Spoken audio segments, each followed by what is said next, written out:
दोस्तों, इस वीडियो में आपको मुगल साम्राज्य से जुड़े हुए कुछ क्वेश्चनों को हल कराऊंगा।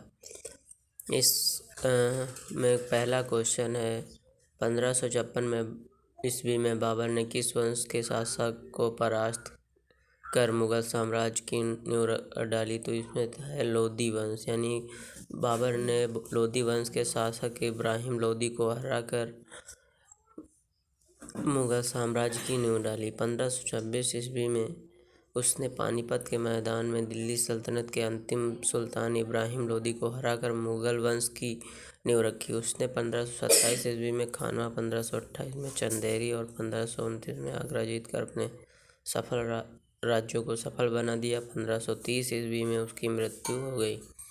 आइए अब दूसरे क्वेश्चन पर चलते हैं। दूसरा क्वेश्चन है, पानीपत का प्रथम युद्ध कब लड़ा गया हुआ?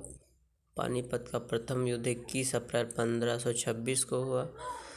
21 अप्रैल 1526 में काबुल के तैमूर शासक जहीरुद्दीन मोहम्मद बाबर की सेना ने दिल्ली के सुल्तान इब्राहिम लोदी की एक ज़्यादा बड़ी सेना को युद्ध में परास्त किया। बाबर ने तुलुगमा नीति का प्रयोग सर्वप्रथम किस युद्ध में किया? तो बाबर ने तुलुगमा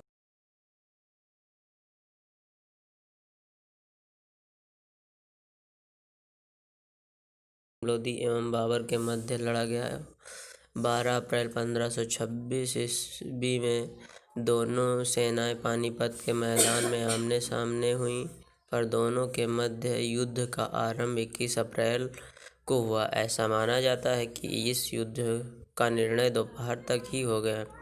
युद्ध में इब्राहिम लोदी बुरी तरह परास्त होने के साथ ही मार दिया गया। बाबर ने अपनी कृत बाबरनामा में इस युद्ध के जीतने में मात्र 12,000 सैनिकों के उपयोग का जिक्र किया है। इस युद्ध में बाबर ने पहली बार तुलुगमा युद्धनीति एवं तोपखाने का प्रयोग किया। पानीपत के युद्ध में ही बाबर ने अपने दो प्रसिद्ध निशानेबाजों उस्ताद अली एवं मुस्तफ़ा की सेवाएं ली।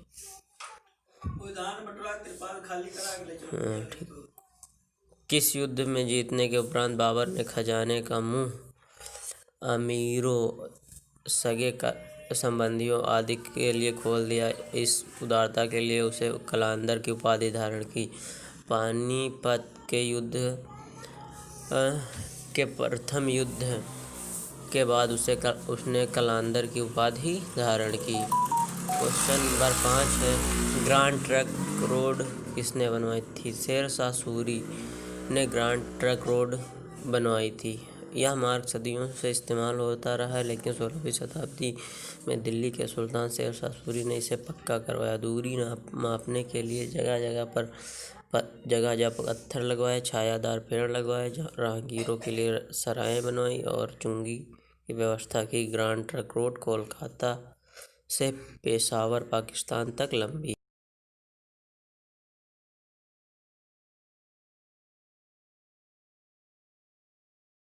विजय की यादगार में बाबर ने बुलंद दरवाजे का निर्माण करवाया। फतेहपुर सीकरी का बुलंद दरवाजा अकबर ने गुजरात विजय के उपलक्ष्य में बनवाया था। यह विजय 1573 ईस्वी में हुई थी।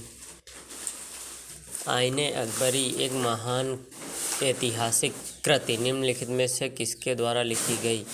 आईने अकबरी अबुल फजल के द्वारा लिखी गई। आईने अकबरी अबुल फजल द्वारा रचित अकबरनामा का ही एक भाग है। अबुल फजल मुगल बादशाह अकबर के दरबार का विद्वान कवि था। यह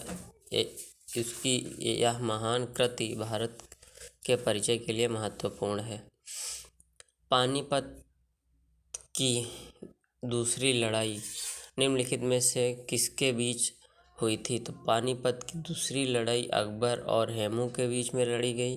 पानीपत का दूसरा युद्ध 5 नवंबर 1556 को उत्तर भारत के हिंदू शासक सम्राट हेमचंद्र विक्रमादित्य लोकप्रिय नाम हेमू और अकबर की सेना के बीच पानीपत के मैदान में लड़ा गया था। अकबर के सेनापति खान जमान और बैरम खान के लिए यह एक निर्णायक जीत थी। दीन-ए इलाही नामक नया धर्म किसके द्वारा शुरू किया गया? तो दीन-ए इलाही नामक नया धर्म अकबर के द्वारा शुरू किया गया। दीन-ए इलाही 1582 ईस्वी में मुगल सम्राट अकबर द्वारा एक समरूप धर्म था जिसमें सभी धर्मों के मूल तत्वों को डाला गया। इसके प्रमुखता हिंदू एवं इस्लाम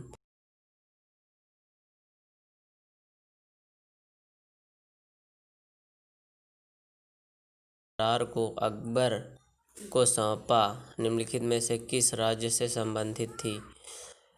प्रसिद्ध मुस्लिम शासिका चांद बीबी अहमदनगर से संबंधित थी। चांद बीबी बीजापुर की रानी तथा अहमदनगर के शासक बुरहान उल मुल्क की बहन थी। 1596 ईस्वी में मुगलों और अहमदनगर के बीच संधि हो गई जिसके अनुसार बुरहान उल मुल्क के पोते बहादुर को, जो उस समय बालक ही था, उस अकबर की अधीनता में अहमदनगर का सुल्तान मान लिया गया।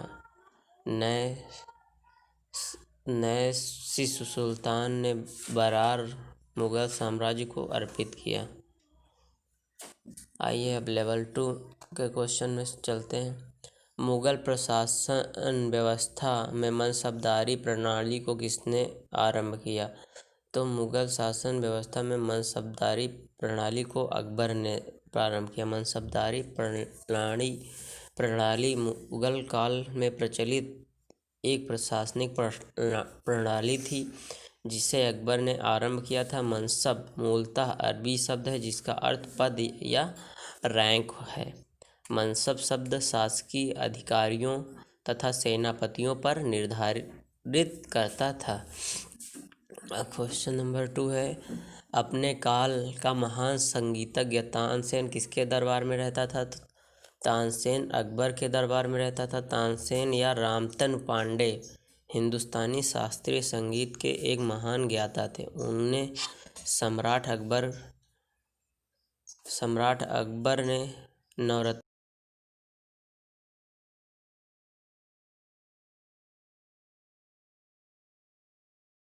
राजभाषा कौन थी? मुगल काल की राजभाषा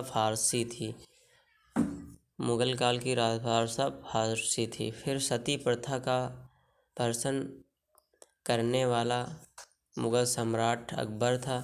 मुगल सम्राट हुमायूं का पुत्र अकबर एक धर्म सहिष्णु एवं प्रगतिवादी सोच का शासक था। उसने दिल्ली पर 1556 से 1605 ईस्वी तक शासन किया। उसने ही सती प्रथा के विरुद्ध कदम उठाए।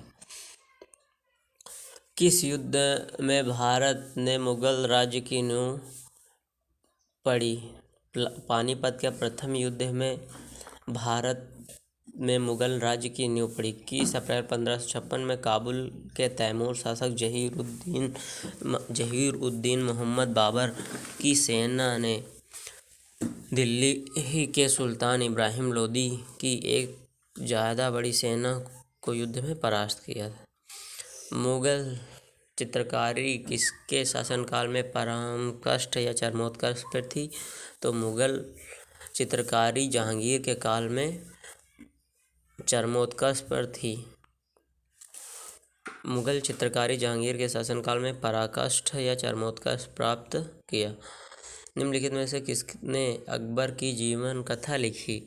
तो अकबर की जीवन कथा अबुल फजल ने लिखी।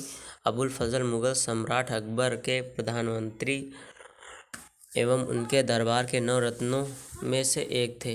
इन्होंने अकबरनामा नामक पुस्तक की रचना की। यह पुस्तक 3 खंडों में विभक्त थी तथा इसका अंतिम व तीसरा खंड आईने अकबरी है। अबुल फजल ने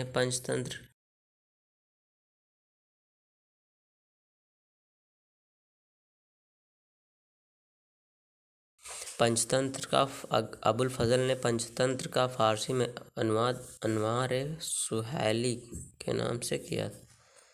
किस मुगल शासक ने भारत में की वनस्पति एवं प्राणी जगत ऋतु तथा फलों के विशद विवरण के लिए दैनंदिनी में डायरी में दिया है। तो बाबर ने भारत की वनस्पति एवं प्राणी जगत, ऋतुओं का और फलों का विशद विवरण अपनी नंदिनी में दिया है। शेरशाह की महानता का द्योतक क्या है? तो शेरशाह की महानता का द्योतक प्रशासनिक सुधार है। शेरशाह ने अपने साम्राज्य के अंतर्गत अनेक प्रशासनिक सुधार किए। उन्होंने अपने पूरे साम्राज्य को 47 सरकारों यानी डिवीज़नों में विभाजित किया और सरकार पुनः परगना में विभाजित किया है। वहीं अधिकारियों का वह वर्ग जो परगना स्तर के शासन कार्य में सहभागिता अपनाते थे, उन्हें सिकदार कहा जाता था। हुमायूंनामा किसके द्वारा लिखी गई? तो हुमायूंनामा गुलबदन बेगम के द्वारा। बाबर की पुत्री हुमायूं की बहन गुलबदन बेगम ने हुमायूंनामा की रचना की। हुमायूंनामा में मुगल साम्राज्य का वर्णन बाबर ने तुर्की भाषा में तुजुके बाबरी नामक आत्मकथा लिखी और जहांगीर ने फारसी भाषा में तुजुके जहांगीरी नामक आत्मकथा